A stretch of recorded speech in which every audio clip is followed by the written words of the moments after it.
Ladies and gentlemen, hello, my name is Parker. Welcome back once again to another Call of Duty mobile video today. I hope everyone is doing well. In today's video, we're going to be ranking the legendary weapons in COD Mobile Battle Royale from the worst to the best. I'm going to start off by talking about each legendary weapon separate and what I like and dislike about them. And then after I'm done talking about all the weapons here, I'm going to rank them from the worst to the best. So if you guys end up enjoying today's video, smacking a like on it would be awesome, as well as if you guys are new, be sure to go and sub. I do daily COD mobile videos, but without further ado, we might as well jump right into it here. For the very first, the legendary weapon we're going to be talking about in today's video is going to be the new one that was recently added in here with this brand new Season 6 update, and that is the Annihilator pistol. I'm going to be completely honest here, I was really disappointed with the Annihilator pistol when it came to what it was like on the test server for Season 6, and then what it was like with this brand new Season 6 update for the global servers, because back in the test server, this thing was insane. And I guess I can kind of understand why they went and did it, because it worked out very similar to multiplayer, in which you didn't really need to go and line up your shot directly on the person to go and have it register as a kill with the Annihilator pistol. As long as you were ADSing and you were somewhat in the vicinity with your iron sight with the Annihilator and you pulled the trigger, the Battle Royale Annihilator would actually go and give you that shot there. But unfortunately, with the global version here, they definitely went and nerfed that factor with it, because you really do have to be super accurate with the Annihilator pistol if you want to be able to go and kill someone. But in terms of the stats here, it has a total of 8 bullets with the Annihilator. Not anything too crazy. I would definitely love to go and see that ammo count get buffed up to maybe even like 12 shots. Now for actually going and downing someone, it's going to take about 2 shots with someone with either a level 1 or level 2 vest, and 3 if they have a level 3 vest. And I guess kind of the cool thing with the Annihilator pistol here is that you are able to go and use it in short, medium, and then long range gunfights. But like I said,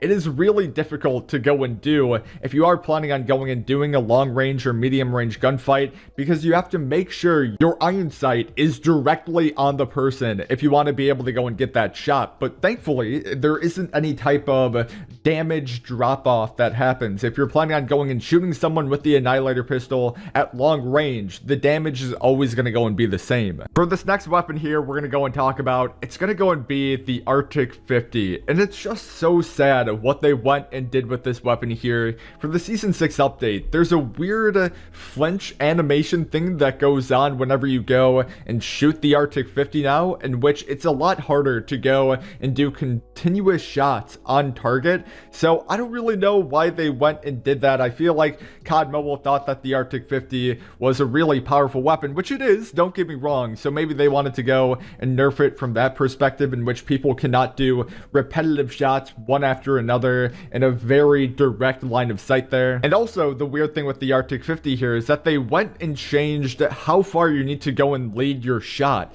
Beforehand, you would be able to go and somewhat understand where you would have to go and shoot your shot with the Arctic 50 if you wanted to be able to go and hit someone. But now it's really hard to go and calculate. And I'm not the only person who has had this issue. Like the Arctic 50, it is really hard to go and land your shot now, whether or not you are using the legendary Arctic 50 with the thermal, or if you're just using the normal Arctic 50 that spawns on the map itself.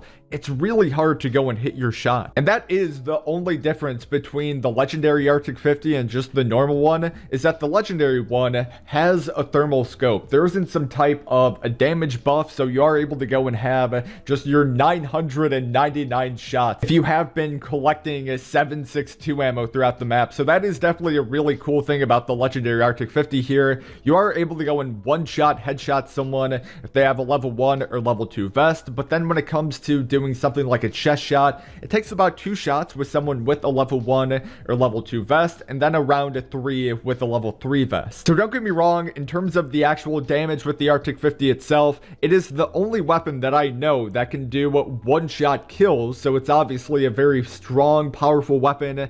But all those nerfs that they went and did with it for the Season 6 update here, it's definitely made it not what it used to be like. Now, the War Machine has definitely had a very interesting history throughout the COD Mobile Battle Royale seasons here. If you guys recall back to the earlier COD days, I'm talking Season 1 through Season 3, The War Machine was actually a really powerful legendary weapon to go and use. I often found myself in a lot of games going and running that combination of something like a Striker in War Machine or PDW in War Machine. The War Machine was just that good of a weapon to go and use in a lot of medium to short range engagements that I would rather prefer that over something like that legendary Arctic. But then it kind of got to a point with the Season 4 update in which they just nerfed the damage so much that it just became kind of useless. Like, it was almost obnoxious in certain points in certain gunfights where it'd be like, how is this guy not dead? I just laid so many launcher shots into this guy. I'm talking 4, 5, 6 launcher shots, and the guy was able to go and kill me with something like a Chicomb in close range too. Now, for going and talking about the stats with the War Machine, the one thing that has always been constant throughout the seasons here has been the amount of ammo that you go and have with the War Machine. It's a total of 15 launcher shots that you have with it. Now, if you go and look back at Season 4 and Season 5, you would think to yourself, why wouldn't they go and amp up the amount of ammo or the amount of shots that you would go and have with the War Machine? Because it was certainly at a point in which you would have to go and put in close to 6 or 7 shots with the gun in order to go and kill someone. So why not amp it up to something like either 20 or 25? But with this brand new Season 6 update here, the 15 launcher shots that you go and have,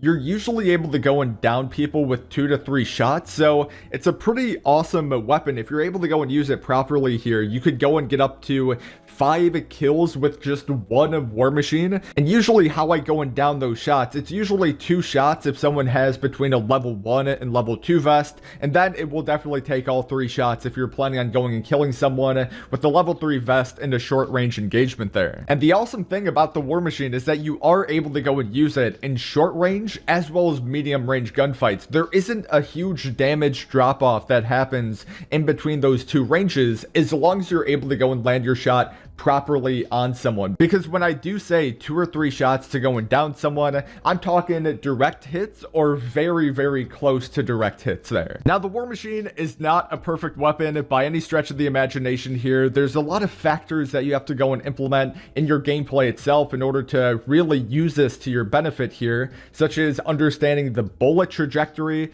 which is something that I still to this day have not yet perfected, even though I've been playing the Battle Royale for so many months now. But there is a really big bullet drop that you have with the War Machine. It's not as easy as aiming down sight, pulling the trigger, and wherever you are aiming, that's where the bullet's going to go and end up in.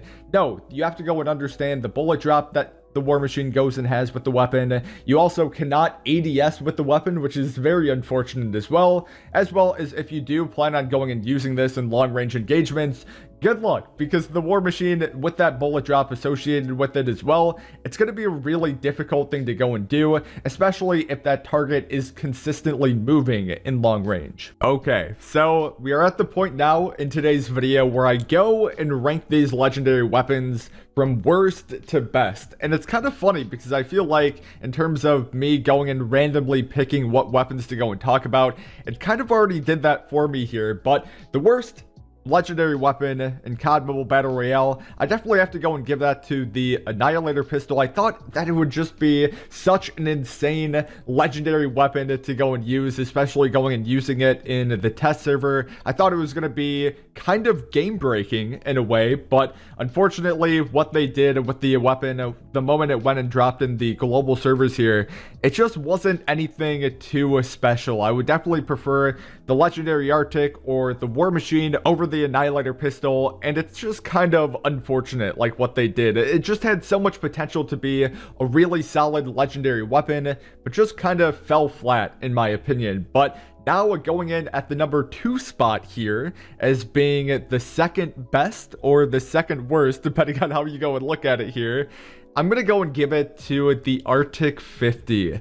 Now, this was really difficult for me, man. I'm not going to go and lie. Like, the Arctic 50 a really powerful weapon to go and use. Like I already mentioned, you're able to go and do one-shot kills with this, as well as you are able to go and use it in medium to long-range gunfights. So that's definitely where the weapon goes and excels. You're able to go and use the thermal scope to your advantage there, being able to go and spot people through the brush. But the main reason why I didn't go and give it to that number 1 spot is just due to the bullet lead, man. Like, the bullet lead is really something else this season, and it's been really hard and difficult for me, especially just trying to go and nail that down. So I'm hoping maybe with the future update they can go and make that bullet drop a little bit more consistent, hopefully, fingers crossed. But the main reason why I'm going and giving this War Machine the number 1 spot here is definitely the damage buff that they went and did. The War Machine is exactly like what it was back in Season 1 through Season 3, and it's absolutely insane how effective you're able to go and use the War Machine. You're able to go and kill people pretty fast with between 2 to 3 shots. You're able to go and slow down the enemy after only doing 1 shot into him there. So it's a pretty powerful weapon, and as long as you're able to go and kind of nail down the trajectory aspect of it, it can be a really powerful weapon in your arsenal. But ladies and gentlemen, I am going to be wrapping up the video on that note there. I do want to say thank you oh so very much for tuning in and watching. I hope you guys enjoyed it. If you guys did, be sure to go and smack a like on it, as well as if you are new, be sure to go and sub up with notifications on. My name is Parker. Hopefully you guys will have a fantastic rest of your day today, and I guess I'll talk to you guys in the next video.